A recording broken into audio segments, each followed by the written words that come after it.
It's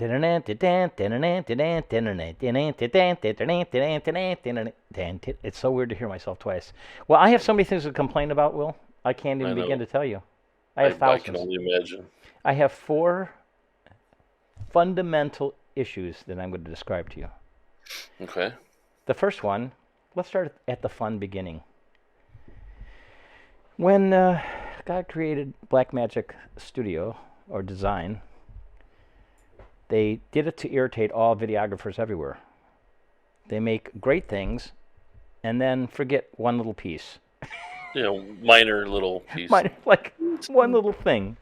Just something. So let's start with the beginning where why did it take us 150 years to do this 50th of all podcasts? Mm-hmm. And the reason is, and I'm going to show you actually. Hang on. Let me see if I can do this.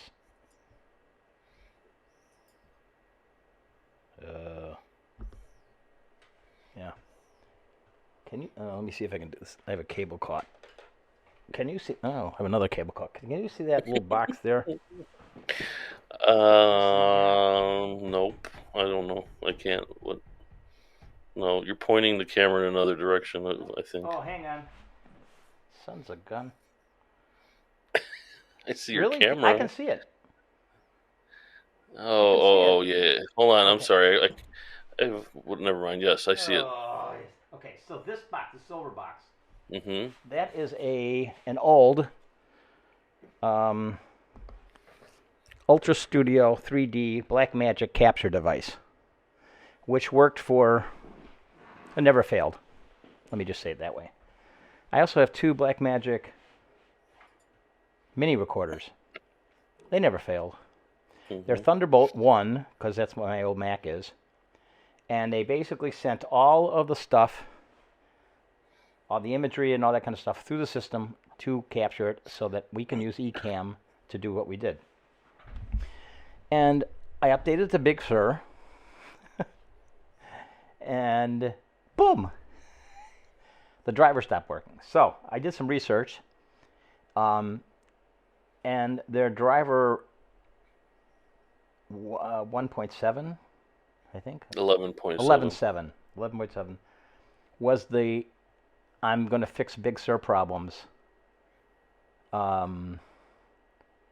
driver for all capture device, all Blackmagic capture devices. No.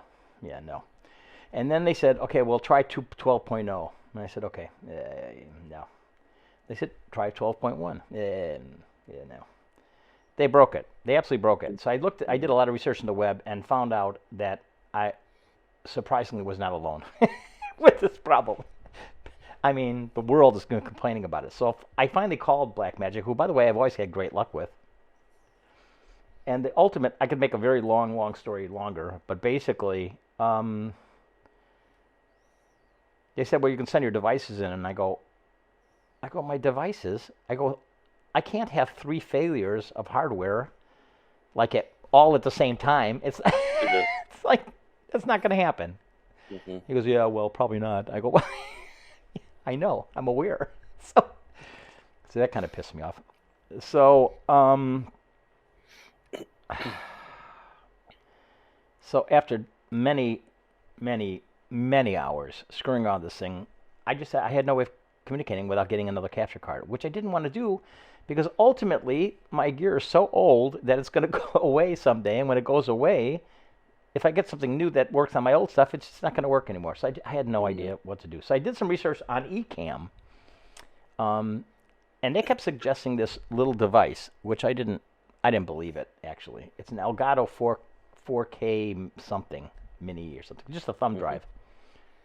And then I did some reviews because it's really cheap. It's like $100. And I said, 4K and it's USB 3? Really? Oh, I don't think so. It's not going to work. So I figured, you know what, I'd order it. If it sucks, I'd send it back, right? It instantly worked. Instantly. I had 0 problems. The image looks the same. There's no... Unbelievable. I'm still using all the Blackmagic gear. I just can't use the Thunderbolt connector anymore. Oh, yeah. So it's not software controlled. You have to physically switch with a mechanical switch. Everything is still being switched exactly the way it used to be. Nothing changed. It Oh. was just the capture device is now different. So I have it coming out of a video hub and a switch, a Blackmagic switch. Hmm. The problem is it's coming out SDI, and the new little capture dongle is of course HDMI, which is not surprising. And I pulled out, yes, a Blackmagic converter, plugged it in, it worked right away. Mm. Which leads me to a whole other discussion, which I should call up now because I think it's interesting. So I have a switch. I have a video switch, which is a what is it called? Let me get to them and I'll tell you. It's also Blackmagic. Let me go to products. In fact, let me go into the web browser so you can see it. So it's switchers, and it is a production, a television studio HD. Hmm. That's what we're using right now. It's great. It has 4 SDI ins and it has 4 HDMI ins. And I got it purposely because, first of all, it's small, and second of all, because my cameras, which I'm using, are all HDMI, but I wanted to be able to feed SDI in, I thought. And I kept thinking about this. Well, mostly because I have all this other gear here, right? I have the Hmm. video hub, I've got all sorts of different things. And now we're hearing the air conditioner, so that's good. But that's I okay. don't hear it. Oh, good. Barely hear it. Okay. So that's why I got this to begin with. And at the time, they were just releasing these guys, the Mini and the Mini Pro. And then I started thinking about this whole thing. And the reality is, if I was to get an ATM Mini Extreme ISO, right? Hmm. Think about this for a second. It's got 8 inputs, all HDMI. Now, that's the downside of it. But the upside is, not only does it have 2 chips in it, no, I'm sorry, and 2 connectors for USB connectors, USB-C, by the way, one of which goes to your system and you can record. Now you don't need a capture device anymore. The second thing is it will record it internally to any kind of a drive. Wow. Plus, it'll also feed live directly. And if I use this, I'm not sure I need any other piece of gear in this rack except for the monitor. So now I've got probably, I don't know, even used, I looked it all up, it was over $2,000 if I sold it off, or, and this is $1,200. I think I might actually be able to make money and just use this one thing. Wow. Thought you already got one of those, or you're No, planning no, on getting that was the choice. It was one. Oh, between this. It yeah, was, you got the, yeah, the producer one instead. yeah. So, but the big guy was really quite impressive, and it would take a rack out of my studio, which is, I'm trying to get rid of as much as I possibly can. And Does it work? Does it work with Big Sur? well, it wouldn't matter. Oh, because it's all external. It's all external. It's just the capture that's the only thing that matters, and that's going. Mm-hmm. It looks like that. I know for a fact works because it looks as if it's just capturing. It's an interesting choice, and if everything else goes away, it doesn't matter because I still have this little dongle anyway. So we're back for no reason.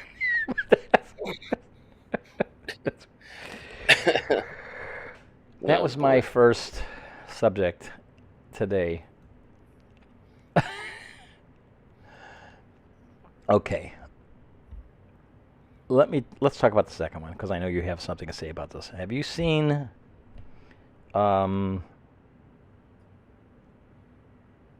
this? Yes. What do Oh you think of yeah. If I was doing cinematic stuff, that's like a 6K 60 frames for $7,200 with a built-in 4-axis gimbal. That's cheaper than most. That's cheaper than most cinematic cameras. That's for sure by itself.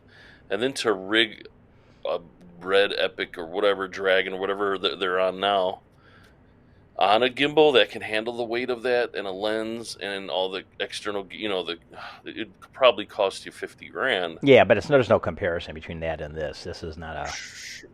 Sure, but some of the results I'm seeing are pretty good. I mean, Yeah, of course. maybe not as if you're making a feature film, of course, fine, you got the budget to do the big stuff. But if I'm just like a cinematographer, YouTuber, you know, do commercials, do video, music videos and promo videos for people, this is a no-brainer. This is everything you'd want. It's got follow focus. It's got, you could run this by yourself.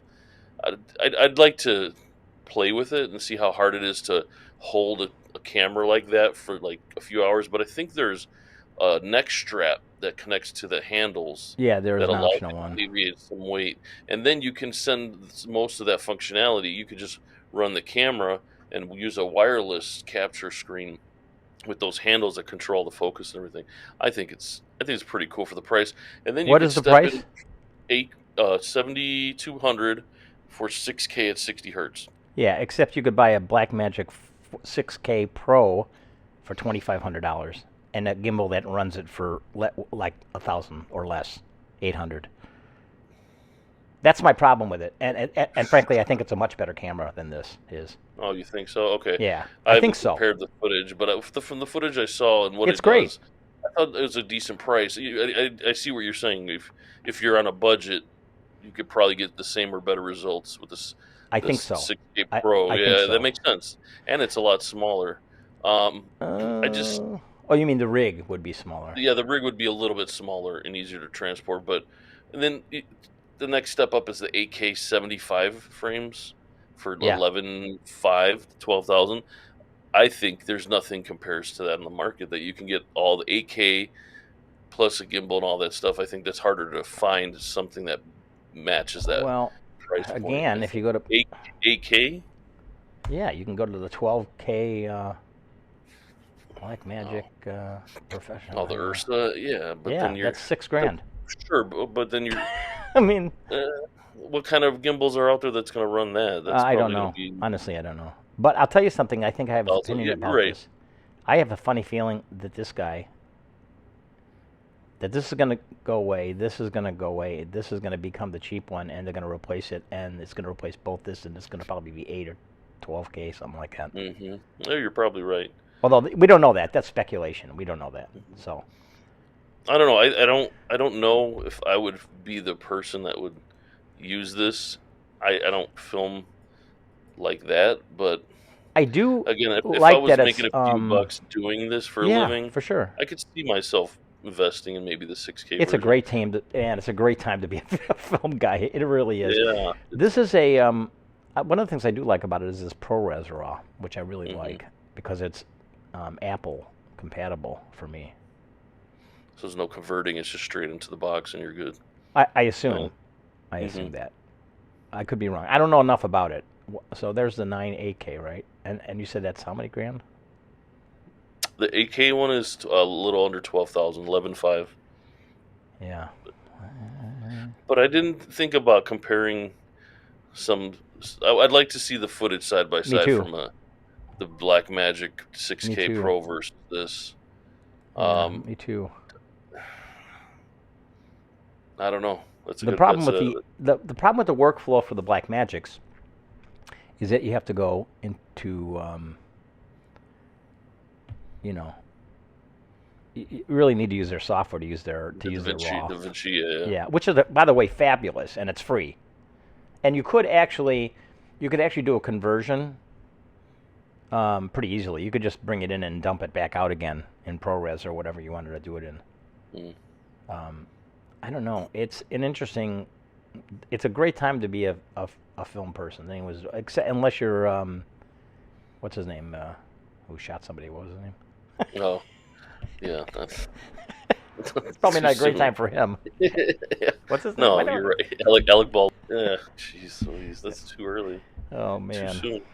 Oh man. Yeah. Well. But it looks. I guess you're right. If you can consider, I don't know. I guess this may not even be considered a pro cinema camera, but is the 6K Pro, I, just because it says Pro, is it considered a pro cinema camera? yeah, I think it It's is. I think more, most still people do more of a. consider it. I Yeah. think it's still more of a pocket cinema camera, which is It fine. It's is. It fantastic. is. But I mean, when you're talking pro follow focus or pull focus, and it has like rings for your other lenses to gears and stuff like that. It's up there. I think it's closer to a pro cinema camera, but again, It doesn't look. You know what my I don't. problem with it is? I don't think it looks like one. I think the rig looks cool, but Well, I if don't. you look at just the body itself, Yeah, the it body looks looks like like nothing.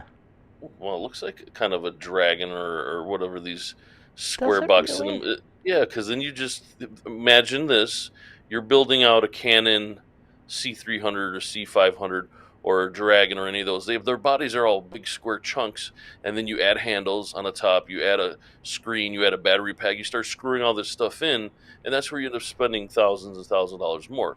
In this case, they give you these arms or these handles that snap on that give you focus control and zoom features and gimbal control and an external screen all kind of built in. So that's kind of why it doesn't look like it. And then the gimbal arm, the 4-axis gimbal is built in too as well. So if you What's were the just what is an E mount? That's for Sony, right?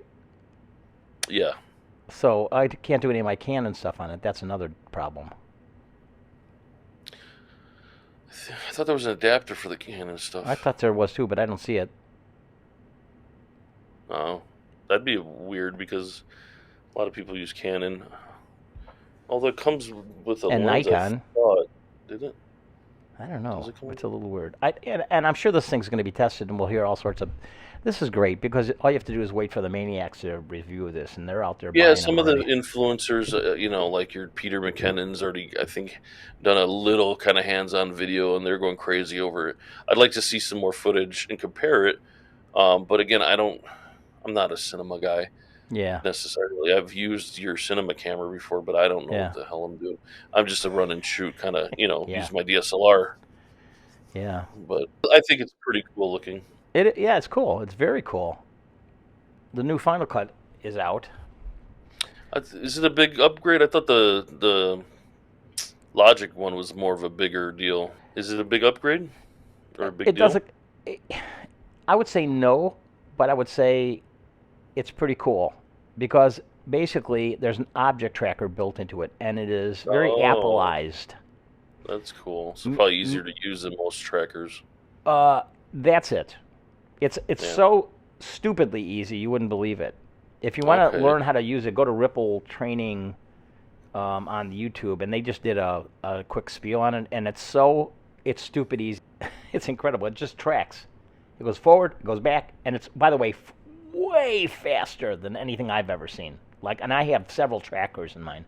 It's very impressive. It's simple. It doesn't do a million things like some 3D trackers like that I own and stuff. But as hmm far as getting tracking done, it's so fast. Everyone should go and look at the Ripple Training one because it's really impressive, and they'll tell you how That's it all works. that's what I like about Apple. They keep giving you, I know. they keep packing stuff into Logic and Final Cut that makes it like you can't find a more inclusive set of tools in these kind of I softwares agree. across any platform, Mac or PC. Like, yeah, you got your really good ones like your Premieres and you got your Vegas videos. They're fantastic. They do the same thing. They have all the same power. They can do the ProRes. They can do 4K or 6K or 8K now. But man, there's just you have to put so much more money into getting trackers and all these Well, plus I bought third-party it for tools. $200 12 years ago. Yeah, I don't and know. they I've don't never. ask for a penny. It's because of the business model they have. They have an unusual Yeah, business model. It's built around selling hardware, which they sell all the time. So they're giving away the toys because it's kind of a freebie. and that's why I've committed to go Mac for my creative machine because I Yeah. just couldn't find it. I've been doing this. I mean, not as professional like you have, but I've been doing video for 15, 20 years, and I've never found anything that's as creative and No, I agree. that has the tool set that Final Cut has, and I just couldn't find anything close to it in the Windows world. So here's So, the other biggie, the new biggie, the hmm new Final Cut biggie, cinematic mode. Now, what cinematic? First of all, you need an iPhone 13, because it's the only thing that shoots in cinematic mode, and requires the new OS, by the hmm way. But what it is, and you can use the tracker on this, but basically what it means is you can do auto depth of field in post. How ridiculous is that? yeah, So if you shoot in this mode, it actually captures enough data that if you're focused on the person in front and the back is dropped out, in post you can change it. That's so cool. It's ridiculous. But I'm so scared that I'm like still scared about Big Sur. I'm not ready to go to Monterey yet. Unless all you're That's a using is fear. Apple products. Yeah, unless all you're using is Apple products, Yeah, go that's for a it. But big we're fear. we're not. Yeah, that's a scary thing. I'm not Yeah, ready yet. yeah, I know. It's very scary. Just mentioned one, which Yeah, was Logic. Um, have you delved into the new Logic? I have it, but I haven't done anything I with it. I have it. I just upgraded the other day. We were talking. I have not. I had rescanned all my plugins because there was a couple problem ones. So I have not used it since then. But they did make an update to the step sequencer. Yeah, Um, but I have not had spent time with it yet. So yeah. Well, either have I. But again, I think there's a bunch more media too that they've given out. So it's pretty crazy. Which leads me to my biggest and everybody else's biggest story. That. oh boy, you. I don't even want to talk about this. Can we not talk about it? I'm so mad. I'm so mad. No, we have to talk about it. Okay, fine. No, I got a lot. I gotta. You know what really grinds my gears is I don't normally. I don't know. Do you want to go first? No, no, go ahead. I don't normally. I'm not a normal early adopter of things, especially Mac products. Yeah, it's cost. So Yeah, they don't get it yeah, right for 3 times. it's a big investment, Yeah. sure, but it's a big investment, and I kind of held out for maybe what April. That's 6 months after the release, and everything I read and heard was phenomenal. So I was using a PC with Hackintosh, and that didn't quite work out because it decided to upgrade itself one day and it died. So I was like, you know what, I really think it's time to get a Mac. So I decided to go away from my PC, which is a i7 9600K, so like 3.9, maybe 4.1 if gigahertz if you max turbo boost it. 16 gigs of RAM. I had a 580 video card on it, a Radeon 580. So it's a pretty powerful PC that could run video games and video editing and all. It handled everything just fine, but it's probably 4 years old now. And I said, well, if I'm going to upgrade, I'm thinking I want to upgrade my MacBook because it was just old and slow. And I said, okay, well, I have a choice to do Intel or this new M1. So I guess I wasn't that early of an adopter, but I waited 6 months. And I said, you know what, this has got the power. I'm going to do it. And I did it. And there was a couple issues. One was that it only had 2 Thunderbolt ports. Hmm. And one of those is reserved for charging. And you can't run through any hubs. All the hubs that you plug in has a charger pass through.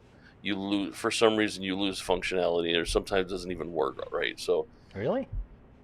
everything. I had Anchor. I had like 6 different dongles that was supposed to pass through the power, so I can have another available Thunderbolt port. So I technically lost the Thunderbolt port. So I was using like my SSD, my 1 terabyte thumb thing, the NVMe, through USB 3 instead of Thunderbolt, which is Yeah. stupid. I'm losing speed, which was still fast enough. And at any rate, the other thing was the 2 screens. By default, Yeah. Mac only allowed you to use one external screen by their protocols, and it was because 13-inch only had 2 Thunderbolt ports. I get it, but it was like you can't Well, just get a that wasn't the reason. It was because the internal video drivers weren't enough to handle anymore. The Sure, hardware I'm talking. sure, but there was still I mean, plenty of because video remember, power. Thunderbolt is gangable if you buy the right pieces. I mean, you can basically have 7 devices on it, or 6 or something. I don't remember. Sure. Although try and find one by the way with 2 ports. You Yeah, you 2 or 3 can't. extra ports. Yeah. So, fast forward to now, a year after, I'm mostly happy with it. There was a Wi-Fi problem that I think I fixed, so we're okay there. But at any rate, now I was like, they released it, and it's a little bit more powerful. Maybe not. I think 70% is the Pro Max or whatever, the M1 Max. But still, it's a little bit more powerful because it has a couple cores. But they brought back the MagSafe. So all the Thunderbolt ports are reserved for data for And there's Thunderbolt 3 of them. stuff. And there's 3 of them. Because it's 14 inches more room, I get it. And there's an SD card drive reader. And there's a HDMI port on it. And I was Yeah. like, if I had just waited for the second revision, that was probably perfect. And it wasn't too much more. Then I spent maybe $200, 250 and it was similar specs, 16 gigs of RAM, 512 hard drive. I would have gladly spent $200 more at the time, but I just, so mad. That's the problem with early adapting. Yeah, Adopting. adopting. So Yeah, then I look at trading it in on Apple's website. They'll give oh, me forget that. $850 for it, and so I lose 1,000 or something, almost $1,000, and then they'll give me almost 700 for my iPhone 12 from last year. I don't understand that at all. Yeah, that's a weird one. 70%, yeah. I was whatever. I'm kind of mad. Well, okay. Well, first of all, I don't know that I agree about the power. I think it's going to be way more powerful than yours. And I'll tell you why. It's Well, because, well, the Max will be. yes, yeah. I was Yeah. looking at the 14 baseline. Oh, I see. You were comparing yours to yours. Yeah, the Got it. baseline 14 to the Yeah, baseline I agree 13 with is you. got a couple more cores. If you went the max route, that wait, it's 70% more powerful than M1 it currently is. I get that, but I Yeah. was comparing the base 14. Well, first of all, okay, for my needs are very different. I sit here and wait. I calculated that I am wasting 70% of my time waiting for my Mac to do something when I'm doing video editing. It's ridiculous. It's a 2013 Mac Pro. It's 100 years old. The problem with this thing, like all Macs, is if you deck it out, it's insanely expensive. It's not. By the way, I don't think it's terribly overpriced for what it is. It's in line with other massively powerful machines. Um, and what you get for it, I think, is really phenomenal. But it's not cheap. Mm. But I fortunately have several old machines. I've got 2 laptops. I've got 2 Mac Pros. I've got all these things that are very old, but they're actually, if you add them all up, will eliminate quite a lot of the cost. So I want a new machine. I want one that will do everything I want to do. And then at the end of when I stop doing this, it's big enough and powerful enough to do all my creative work forever. That's what I want to do. Now I know computers don't last that long, but you and I make our computers last 5 years, sometimes 8 years. In the Mm-hmm. case of my 2013s, it's 9 years. Kind of Mm-hmm. hard to complain. I don't have I spent a lot of money on that Mac Pro, but the truth of the matter is, I don't have any regrets. It's worked Yeah. for, a long time. So if I was to get the M1 Max with 10 core, 32 core GPU, that's where I think you're going to get the power. There's a debate about the 64 gig. It's unified memory, and what that really means is the unified memory is split between any need of the graphics card or the CPU, Mm-hmm. which is kind of old school thinking. But here's the great part about it: is it's uber fast because it's on a chip. So it's not going through any buses. It's right on the chip. So it's ridiculous. As you can see, the memory bandwidth 400 gigabytes a second. That's insanity, absolutely Mm-hmm. insanity. So I'm thinking 32 gig, and I'm thinking a bigger drive because everything's that's it. It's on board, and that's what you get. But the idea of being able to render this stuff now, you can talk a little more about that because even with your M1, your rendering time has been way way cut down. Am I right? Mm-hmm. Mm-hmm. And now that was compared to what?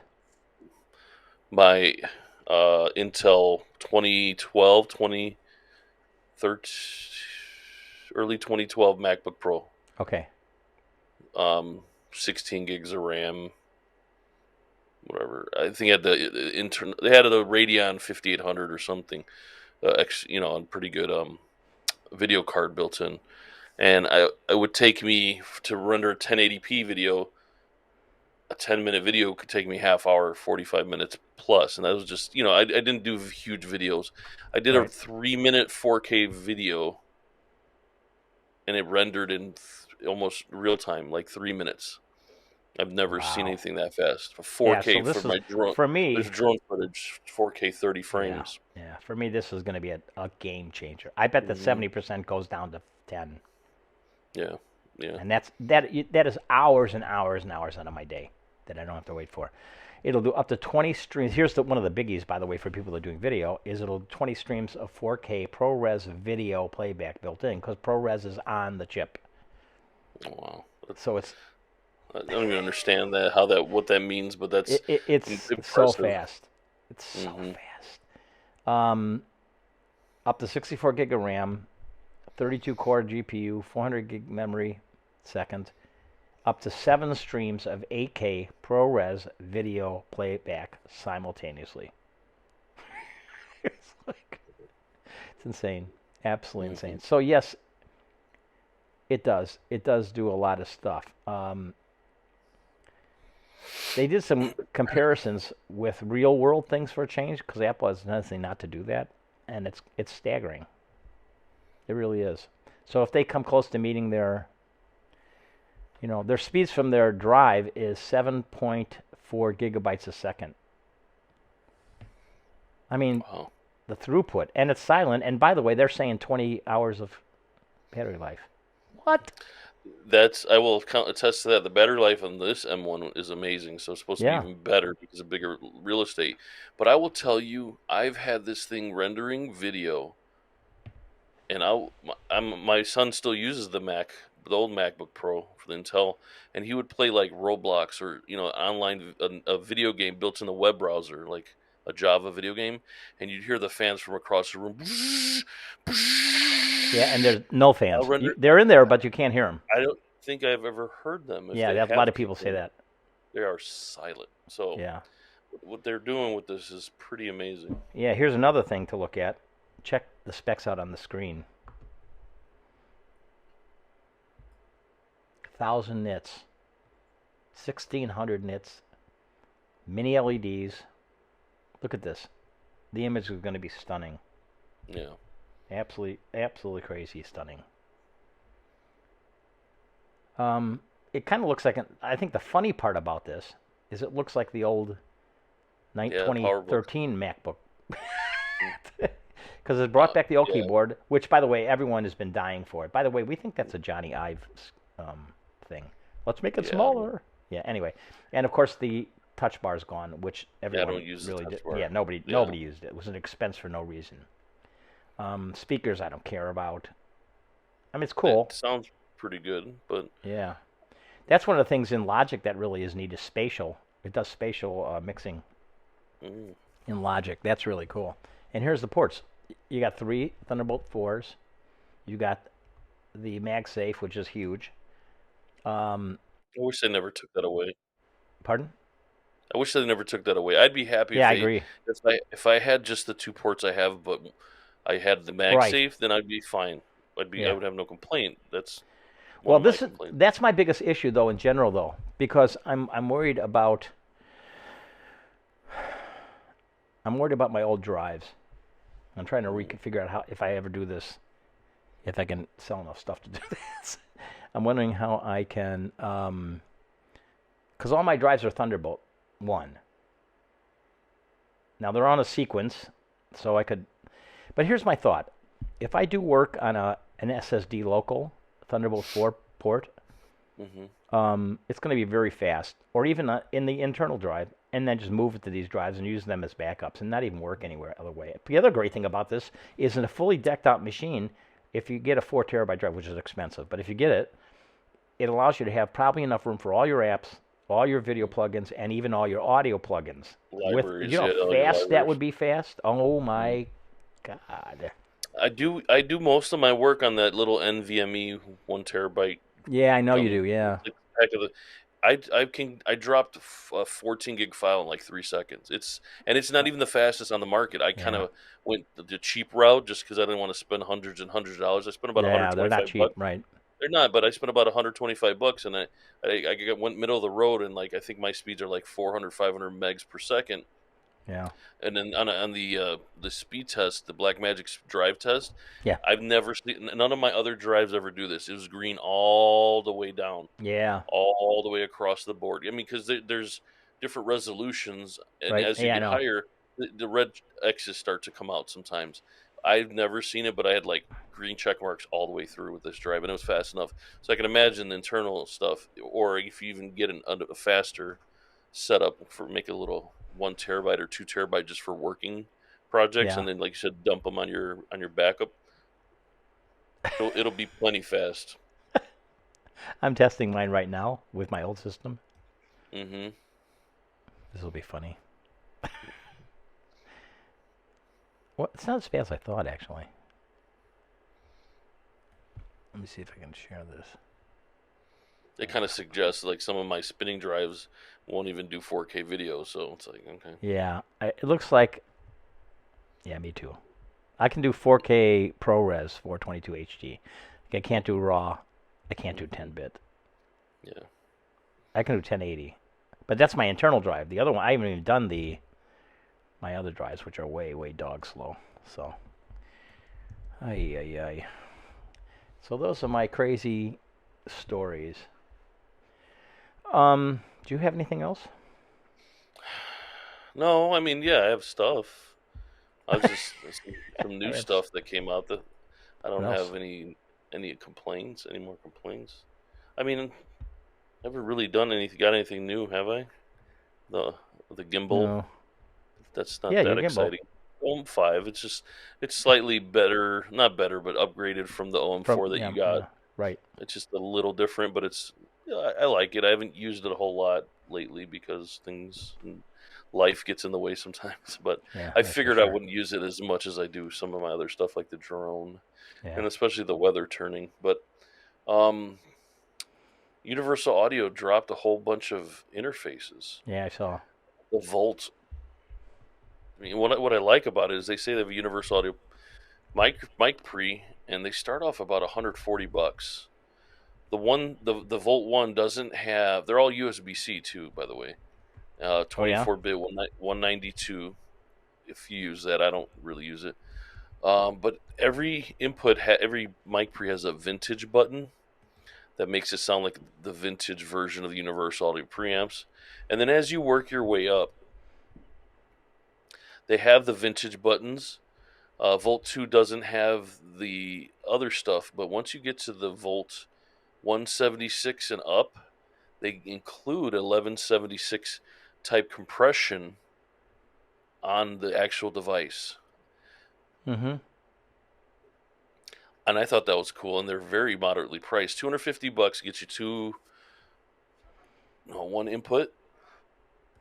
But what's their thing? I mean, is it are they more Without analog-y using, sounding or something? yes, it's more analog without using DSP like some of their other interfaces to run their plugins, which the one downside is they give you some of their plugins, but there's no DSP, but it's more affordable. But you do get some of the sound on the preamp input, but you can get some live compression on that input as well from that resembles 1176, Mm-hmm. which is one of their classic vintage compressors. So 250 will get you the one input with the compressor. 299 will get you two inputs with the compressor and the vintage preamp, and then 369 will get you four ins, four outs with two of those four ins has the compressor and the vintage preamp. I Oh. guess the other two are line inputs for in the back. I just thought it was cool because I was considering getting a mobile interface because I did get the new iPad with USB-C and for the laptop to be portable. I was thinking about getting another interface, and this is one of them that I'm I have looking like at. 3. Would you like one of them? Maybe do a garage sale before you get your Yeah. MacBook Pro. Yeah. Yeah. Well, that leads me unfortunately to the very last subject. And the last subject, this is our 50th podcast, 50th, 50, which is a feat. Well, I'm year not and a when we half in the works. yeah, yeah. I never when we started I never thought Me neither. 50 of them.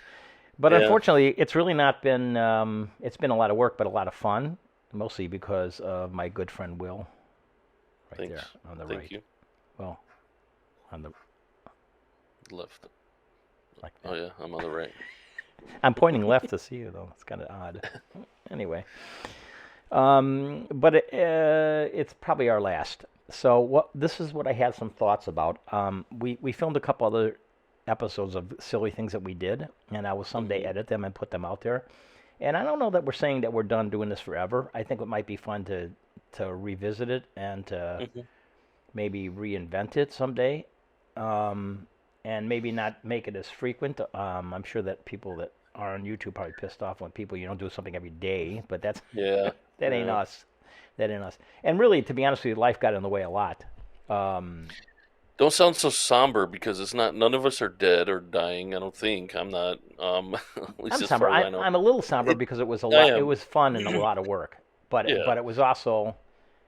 And here's the best part about it, above and beyond the fact that we probably would do this for free anyway, for nothing anyway. We do this, Sure. just.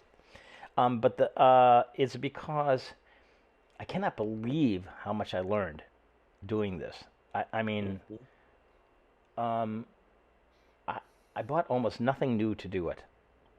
It's all stuff that I owned. It's all stuff that I've just regurgitated into something else and morphed into some other tool.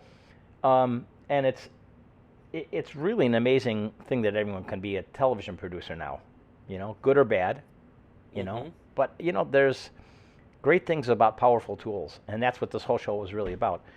And the powerful tools, for its good side and its bad side, provide the ability for anybody to try to produce something. Unfortunately, there's a lot of really bad crap out there.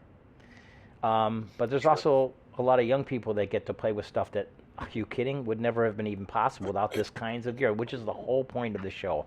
The kind of stuff that you have available to you for really, really small dollars, um, Yeah. allows you to be creative. And I really hope that everybody who listens to this would take advantage of some of that and maybe spread their wings and learn something about Yeah. how to do Hopefully we something taught some creative. people. Yeah. Hopefully we taught some people some stuff. Yeah. That's all I can hope. Yep. So I would say it's not goodbye. I would say it's bonjour, perhaps, Auf later Wiedersehen. spader, auf Wiedersehen. Well, yeah, we'll be back Yeah, we'll be back. because we're gonna get bored with other stuff we do and want to do this again. We So probably are actually. hopefully, yeah, What are you doing next week? No, I'm just kidding. yeah, we got to follow up to the. No, I'm just kidding. Yeah. A little, maybe you could pop in and do little follow ups, like when you finally do get Yes. your MacBook Pro, M Yes. Pro, If it happens, M1 yeah. Pro, or Yeah. Maybe X or what we'll whatever. do is save special moments. By the way, um, and kind of build them up and put them together and say, let's just do one, and that might be fun. Um, there is also one other update which I didn't tell you about, and that's the very thing we're using right now. Ecamm has been updated, and they're 3.9. There's going to be a major release soon, and Ecamm allowed us to do this. I know you could do it with OBS. We tried with OBS, and it did work with OBS, but the limitations. Ecamm's incredibly great. It's a great product. It's not inexpensive, and OBS is free, so it's a very hard sell, actually. Hmm. But they keep doing all this work on Ecamm, and it is an amazing tool that you can do an entire television studio with in a little room with a little computer, and that's pretty impressive. So I would suggest, I'm giving them a plug, but I would strongly suggest that somebody goes out there and takes a look at them because if they have any interest in doing it in it's kind of like the Apple version of OBS because it's complex but not very hard to use, and it's It's only available on the Mac. I believe it is. Mm, okay. Yeah, I believe it is, but I could be wrong. Let me go there and I'll take a look.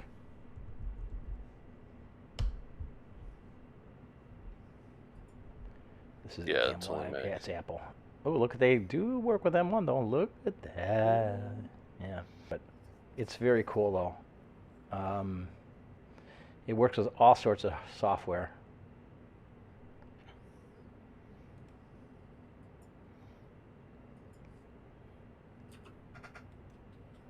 It's very, very cool. So, a plug to them. They were great.